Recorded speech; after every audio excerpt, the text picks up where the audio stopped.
दोस्तों नमस्कार, कुलदीप की आवाज़ चैनल में आप सभी का स्वागत है। आज मैं एक ऐसी कहानी लेकर आया हूँ जिसका नाम है अंधेरे से उठती हुई चिंगारी।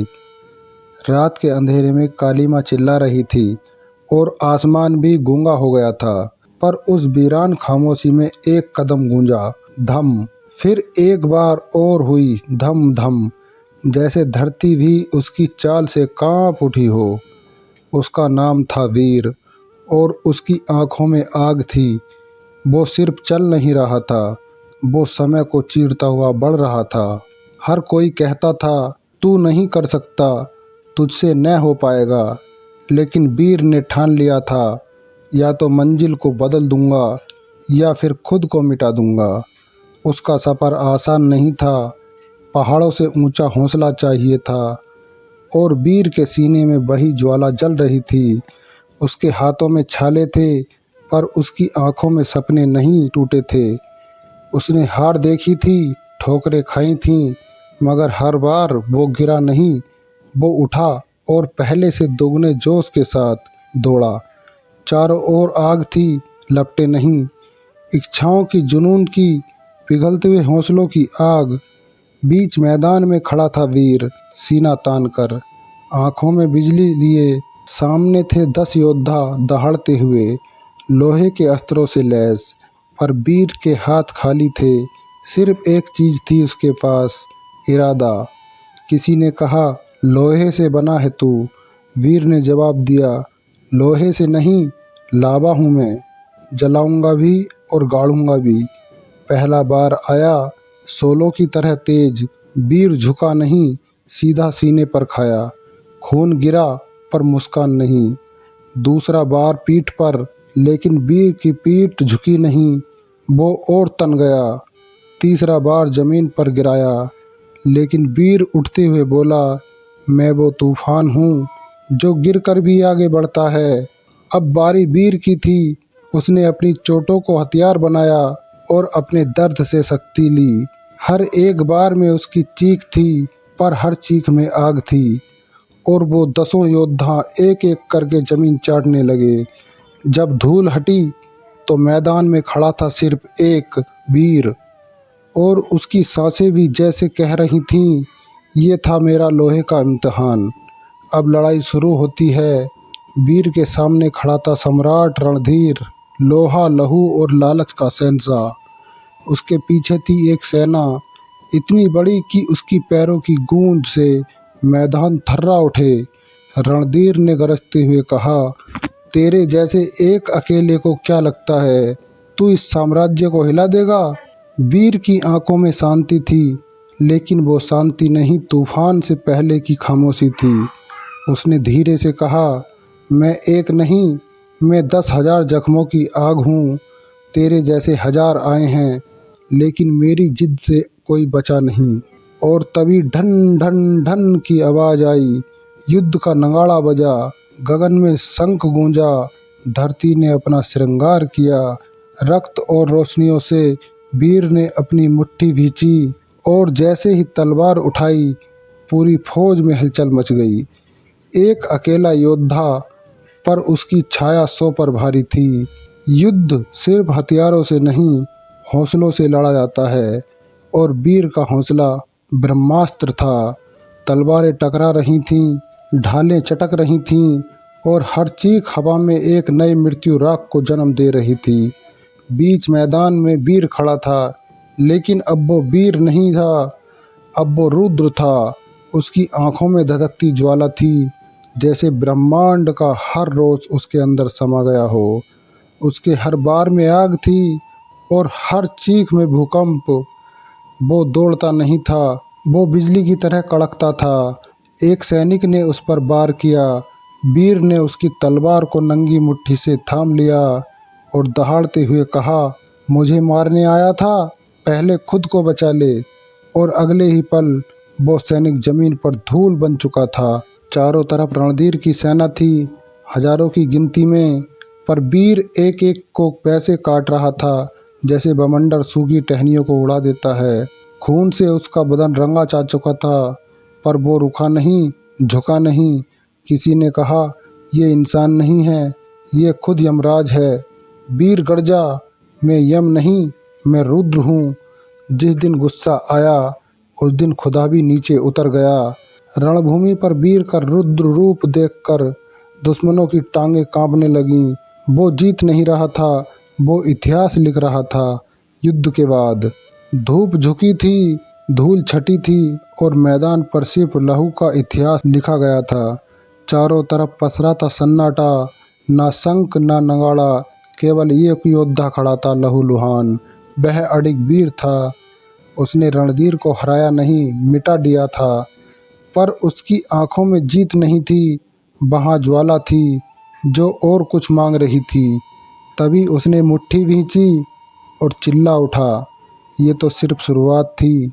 जब तक अन्याय मिट नहीं जाता, जब तक हर डर घुटनों पर नहीं आ जाता, जब तक हर इंसान को उसका हक नहीं मिल जाता, तब तक ये तलवार मयान में नहीं जाएगी।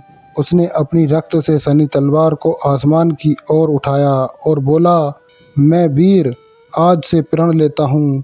जहाँ भी कोई जुल्म होगा वहाँ मेरी आवाज़ गूंजेगी, जहाँ भी कोई डर कांपेगा वहाँ मेरे कदम पड़ेंगे, और जहाँ भी अंधेरा राज करेगा वहाँ मेरा रौद्र रूप देखने को मिलेगा।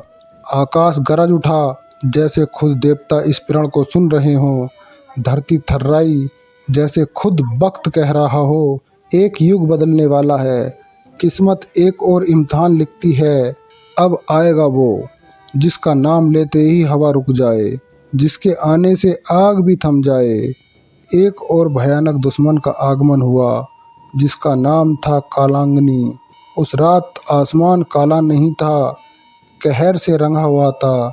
चांद नहीं निकला क्योंकि खुद रोशनी डर के मारे छुप गई थी दूर पर्वतों के पीछे। एक ज्वालामुखी फटा नहीं, जागा था, और उस लावे से निकला कालांगनी, एक ऐसा योद्धा जिसे मौत भी हाथ न लगा सके।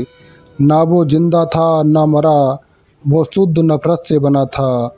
उसे वीर की गूंज सुनाई दी थी, उसे वो प्रण सुनाई दिया था जो आकाश तक पहुंचा था। और वो हंसा, एक ऐसी हंसी जो हड्डियों में जहर घोल दे। उसने कहा, मुझे उस वीर का लहू चाहिए, उसके इरादे मेरे लिए चुनौती हैं। अब अगला युद्ध होगा जहां जीतने के लिए जान नहीं, आत्मा भी दांव पर लगानी होगी। कालांगनी की चाल से पहाड़ झुके और उसकी परछाई जहां पड़ी वहां घास नहीं उगी। वो बढ़ रहा था और उसके हर कदम पर जमीन राख बन रही थी। वीर को खबर मिली, उसने आकाश की ओर देखा और कहा, चलो अब असली युद्ध शुरू हुआ है। अब मैं नहीं लड़ूंगा, मेरी आत्मा लड़ेगी, क्योंकि अगली आग उस पाप की है जिसने एक इंसान को राक्षस बना दिया। कभी वो भी एक साधारण नाम का इंसान था जिसका नाम अग्निवीर था। गांव का योद्धा जो न्याय के लिए लड़ता था, बच्चों को सिखाता था और बड़ों का सम्मान करता था। पर एक दिन सत्ता ने उसकी रोशनी को लील लिया। राजा रणधीर ने उसकी बहन को बंदी बना लिया, उसकी माँ को चौराहे पर अपमानित किया गया और अग्निवीर उसे जिंदा जलाया गया था। हाँ, जिंदा। वो ज्वालामुखी जिसमें वीर को फेंका गया कोई आम अग्निकुंड नहीं था, वो था तपोनाश पर्वत, जहाँ आत्माएं जलती हैं पर मरती नहीं। और वहीं उसकी चीखों ने अग्नि को भस्म कर दिया, उसके आंसुओं ने लावे को काला कर दिया, और वहीं जन्मा कालांगनी। अब उसके भीतर कोई इंसान नहीं बचा था। अब वहाँ सिर्फ तीन चीज़ें थीं, प्रतिशोध, अग्नि और अंधकार। उसने कसम खाई, जिसने मुझे जला दिया अब मैं उसकी दुनिया जलाऊंगा, हर न्याय की बात करने वाले को झुकाऊंगा, और सबसे पहले उस वीर को, क्योंकि वो आज वही बातें कर रहा है जो मैं करता था मरने से पहले। मैं आज उसका यही भ्रम तोड़ूंगा। वीर बनाम कालांगनी संग्राम का आरंभ हुआ। आसमान पर काले बादल नहीं थे, वो कालांगनी की परछाई थी। धरती पर धूल नहीं थी, वो वीर की सांसों से उठी चिंगारी थी।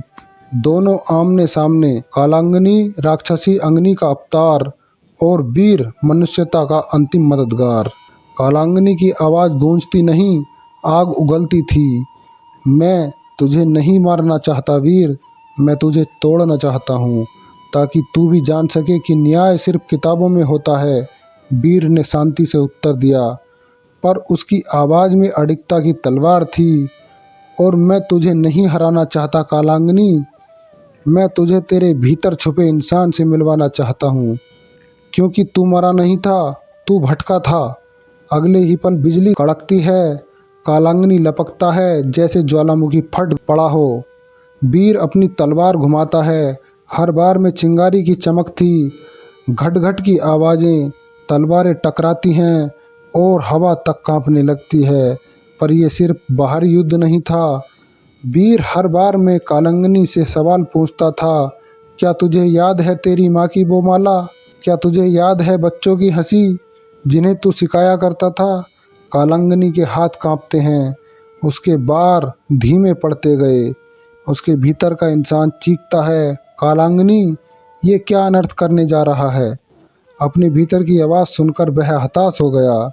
अंत में वीर भी तलवार फेंक देता है और छाती खोलकर कहता है, कालांगनी, अगर तुझे सिर्फ आग चाहिए तो ले ले मेरी जान, और अगर तुझे शांति चाहिए तो चल मेरे साथ, फिर से इंसान बन। कालांगनी थरथराता है, वो चीखता है, रोता है और फिर ज़मीन पर गिरता है। मुझे माफ़ कर दो वीर, मैंने सब कुछ खो दिया था, पर आज तुमने मुझे लौटा दिया। युद्ध नहीं जीता गया, एक आत्मा बचा ली गई। और वही वीर ने दिखा दिया, विनाश की अग्नि से बड़ी होती है मनुष्यता की लो।